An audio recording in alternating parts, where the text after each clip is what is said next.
సింహాచలం చందనోత్సవంలో ఘోర ప్రమాదం జరిగి 7 అమాయక భక్తులు ప్రాణాలు కోల్పోయారు. కూటమి సర్కార్ నిర్లక్ష్యం, అధికారుల నిర్లక్ష్యం కారణంగా పరమ పవిత్రమైన చందనోత్సవంలో ఘోర విషాదం నెలకొంది. 20 రోజుల క్రితమే నాసిరకంగా నిర్మించిన గోడ కూలిపోయి మరణించిన వారి మృతదేహాలను కేజీహెచ్ మార్చురీకి తరలించారు. దీనిపై మరింత సమాచారం మా ప్రతినిధి నరేష్ అందిస్తారు. విశాఖపట్నంలోని సింహాచలం దేవస్థానం వద్ద జరిగిన దుర్ఘటనలో ఇప్పటి వరకు మృతులు 7గా గుర్తించారు పోలీసు అధికారులు. అయితే పూర్తిగా కూడా ప్రస్తుతం మనం విశాఖపట్నంలోని కేజీహెచ్ మార్చురీ వద్ద ఉన్నాము. అయితే మృతుల సంఖ్య నిమిషానికి పెరగడం ఆందోళన చెందిస్తుంది. ఇలాంటి బాధాకరమైన దృశ్యాన్ని మనం చూస్తున్నాము.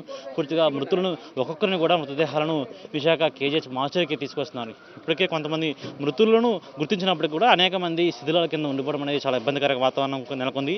అయితే మృతుల వివరాలు కూడా పత్తి దుర్గాస్వామి నాయుడు 32 గుర్తించారు. అదేవిధంగా యాడ్ల వెంకటరావు తండ్రి దేవుడిగా గుర్తించారు. అయితే మరోవైపు మణికంఠ అనే వ్యక్తి కూడా 28 సంవత్సరాలు యువకులు కూడా ఉన్నారు.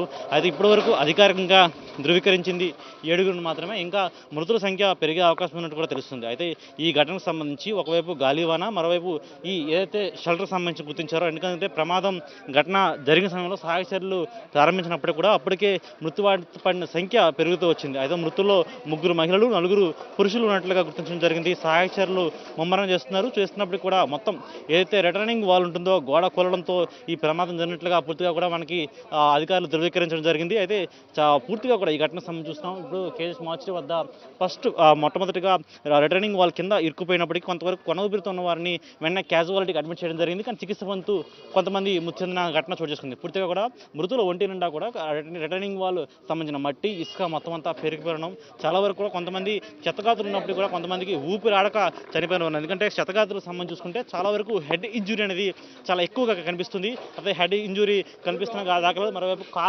కాళ్ళు మొత్తంగా వాల్ మొత్తం పెడిపోవడంతో ఇసుకతో పెరిగిపోయి ఉంది. చూస్తున్న మృతదేహాన్ని మార్చురీ లోపలికి తీసుకెళ్తున్నారు. ఇప్పుడు 2 మృతదేహాలను కూడా అంబులెన్స్ ద్వారా ఇక్కడ తీసుకురావడం జరిగింది.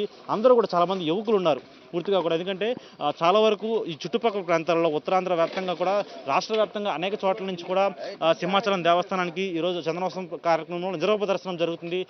ఆ దైవాన్ని దర్శించుకునే ప్రక్రియలో భాగంగా కూడా చాలామంది ఇక్కడికి విశాఖపట్నానికి విచ్చేస్తుంటారు. అయితే పూర్తిగా కూడా అనేక ఏర్పాట్లు బందోబస్తు చేయాల్సి ఉంటుంది. కానీ పూర్తిగా కూడా ఒకవైపు ఏర్పాట్ల వైఫల్యం కారణంగా అనుకోవచ్చు. అదేవిధంగా మరోవైపు రిటర్నింగ్ వాళ్ళు కూలుతుందా, రిటర్నింగ్ వాళ్ళకి కెపాసిటీ ఏ విధంగా ఉంది, అదేవిధంగా దాని స్థితిగతులు ఏ విధంగా పరిశీలించాల్సి ఉంటుంది. ఎందుకంటే లక్షల మంది భక్తులు ఇక్కడికి విచ్చేస్తుంటారు. అలాంటి భక్తులను చూసే ప్రక్రియలో భాగంగా పూర్తిగా కూడా అనేక భద్రతాపరమైన ఏర్పాట్లు చేయాల్సి ఉంటుంది. అలాంటి భద్రతాపరమైన ఏర్పాటు చేయడంలో పూర్తిగా విఫలం కావడంతో ఈ ప్రమాదం జరిగిందని కూడా అంచనా వేస్తున్నారు నిపుణులు. ఈ తరుణంలో పూర్తిగా కూడా ఇంకా మృతుల సంఖ్య పెరిగే అవకాశం కనిపిస్తుంది. కేజీహెచ్ మార్చురీకి వరుసగా మృతదేహాలు తరలింపు చేస్తున్నారు. అయితే క్యాజువాలిటీ సంబంధించిన ఎవరైతే ఉన్నారో ఇద్దరు కూడా మృతి చెందినట్లుగా అధికారులు ధృవీకరించిన పరిస్థితి కనిపించింది. ఏదేమైనా సరే ఇలాంటి దుర్ఘటన అనేది చాలా విషాదకరం. విశాఖ మొత్తం కూడా విషాదకరం ఉంది. అయితే తిరుపతి దుర్ఘటన మరొక ముందే విశాఖపట్నంలో ఈ దుర్ఘటన దేవస్థానంలో చోటు చేసుకోవడం అనేది చాలా బాధాకరమైన విషయం కూడా పరిస్థితి కనిపిస్తుంది. వీడియో షప్పలరాజుతో నరేష్, సాక్షి టీవీ, విశాఖపట్నం నుంచి.